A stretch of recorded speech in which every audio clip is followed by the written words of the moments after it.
Bismillahirrahmanirrahim. Assalamu alaikum. Welcome to the new lecture of IT Need Assessments and Technology Evaluation.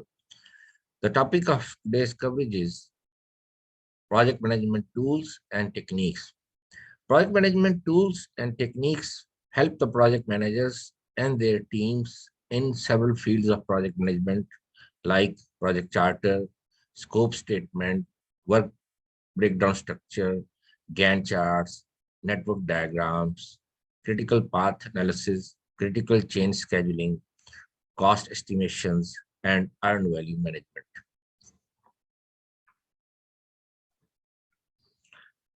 How project management relates to other disciplines? It relates to many areas of specialized domains, including the project knowledge and the knowledge of project management in general, and specific knowledge about that application area, like we have enterprise resource planning systems for hospital management, for example, educational systems, for human resource management, for procurement management. So educational domain, hospital management, healthcare domain, financial domain, embedded software. So these are the specialized areas, and as a project manager, you must have knowledge about specific domain knowledge and as a general project management knowledge. The history of project management. Some people believe that Egyptian pyramids was a project as the Great Wall of China, and most people consider Manhattan Project to be the first modern project and project management. It was costing around $2 billion in 1946, and it has separate project manager and a technical manager. This is an example of sample Gantt chart.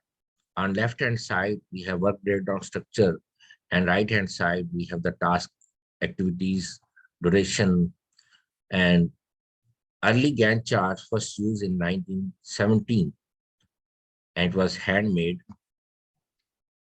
This is an example of network diagram. We have activities. Each box is a project task from the work breakdown structure, and arrow shows dependencies, relations between the tasks. Sample enterprise project management tool, like we have Microsoft Project, we have Jira, we have Primavera. So we have a lot of tools which are helping the project managers to manage the projects. The project management position or profession, the job of IT project manager is in the demanding field in the IT sector. And we have Project Management Institute, which is taking care of the certifications and standards of project management. So PMI, Project Management Institute, has PMP, Project Management Professional Certification, and PMP has documented sufficient project experience. You must have experience, and then you go for project management certification. It's much worthwhile. You can apply project management to many areas. For example, not only in the IT sector, in the construction, in finance, in sports, in education. Chapter 2, the project management and information technology context. Projects, as we discussed, project is a set of interrelated activities to accomplish or perform a task, a product, or a service. So projects cannot run in isolation because they must be integrated with other sectors, with other projects.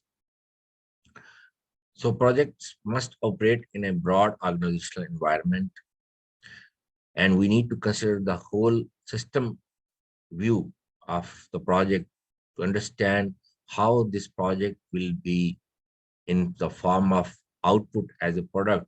It will integrate into a system. So what's a system?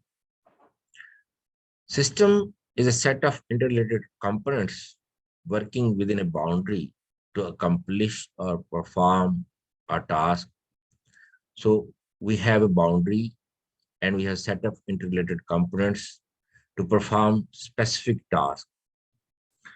So there are components of a system, like we have inputs, we have outputs, we have entities which are interacting with the system, or we have internal entities, we have external entities, we have constraints, limitations, we have purpose of the project, we have boundary that separates inside and outside our system, and we have interface to interact with the system. So there are objects or entities that interact with the system, purpose of the project, environment, in the environment in which the system has to work. So system is a set of interrelated components working within a boundary. And we may say that it interacts with the system, it interacts with the objects, and as interface is there, and it provides interface, so from the environment, the actors or entities or objects can interact with him, with the system, to perform some specialized or specific tasks, like ATM system, like hospital management system, like registration system, like, for example, e-commerce system, banking systems are there, enterprise resource planning systems are there. And then you have information system. Information system is a composed of hardware, software, data, people, and procedures. These five components are there. So hardware, software, data, people, and procedures, they work together to process information to run a company or a business. That is information system.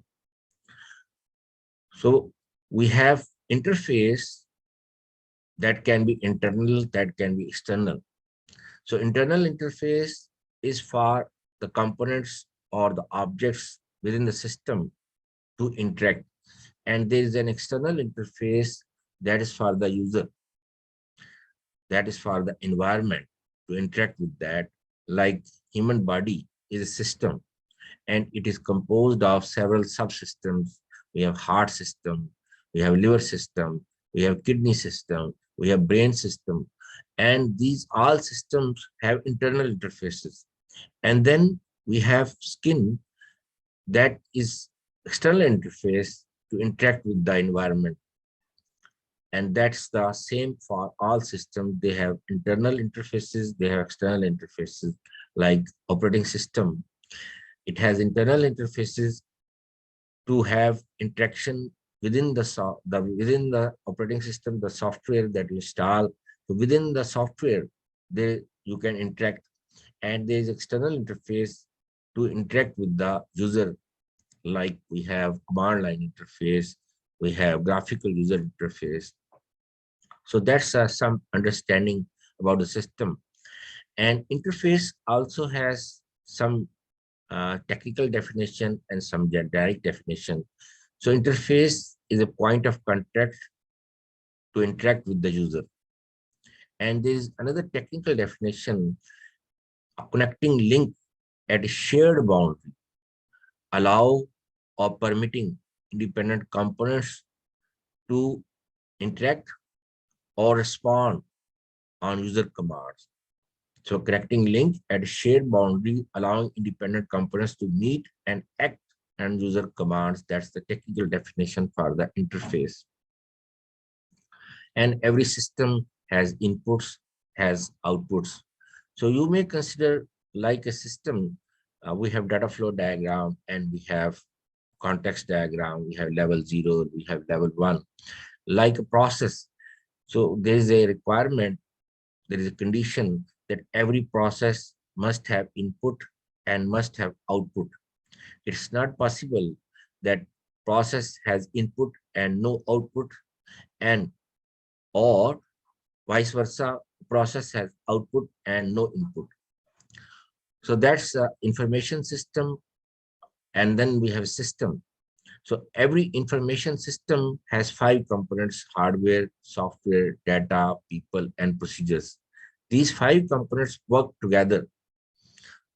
So they are compulsory lazim for each information system.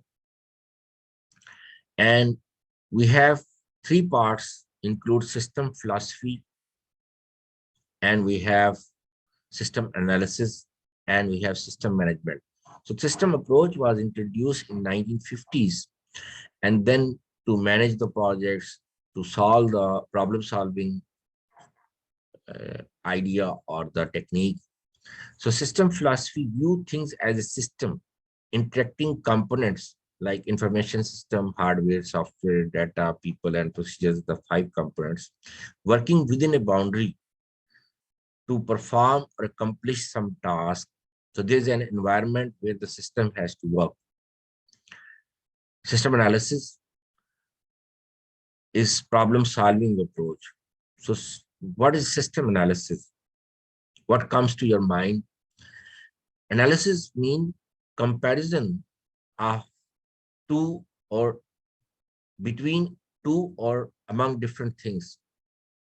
Like I have two sections of one course like software engineering or software economics or system analysis and design. I take objective exam in one section and I take subjective exam in another section, or I take objective in both sections. Then I compare them, that which of the section is better than the other. Similarly, you compare existing system with the new system to identify detailed requirements, to identify the problem.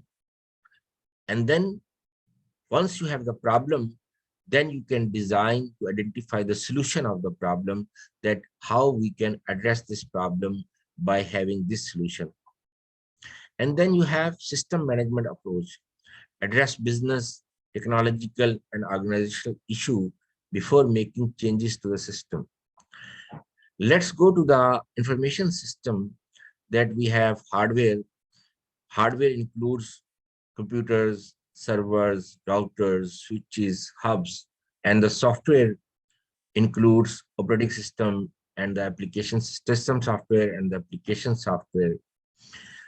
The data, we have metadata and we have operational data. Metadata, the data that is used to define other data, and the operational data, which is the data the real data that we manipulate against the metadata, like for example, STID, student ID, student name, employee ID, employee name, department ID, department name, and then the actual name, employee ID, employee name, like my employee ID 000575564, and my name, Dr. Rizwan Jamil Qureshi. So that's the operational data. And then you have people. We have top management, we have middle management, we have lower management, and then we have procedures. Procedures are the rules that constrains some aspects or specific area of business, like hiring an employee, firing an employee, to have vehicle leasing contract between the customer and the vehicle leasing company, and then you take loan from the bank. There's a contract between you and the bank, or there is a business deals agreements between like franchise, KFC, McDonald's, Subway. So that's we have processing logic and we have business logic. The processing logic, the formulas like addition, subtraction, multiplication, divide, and the business logic rules to run, or we have constraints between the different stakeholders, between the different parties. So rules or constraints, that specific area of the business is the operational processing logic, and that's the business logic. Thank you very much. Jazakallah khair. May Allah bless you. Assalamu alaikum.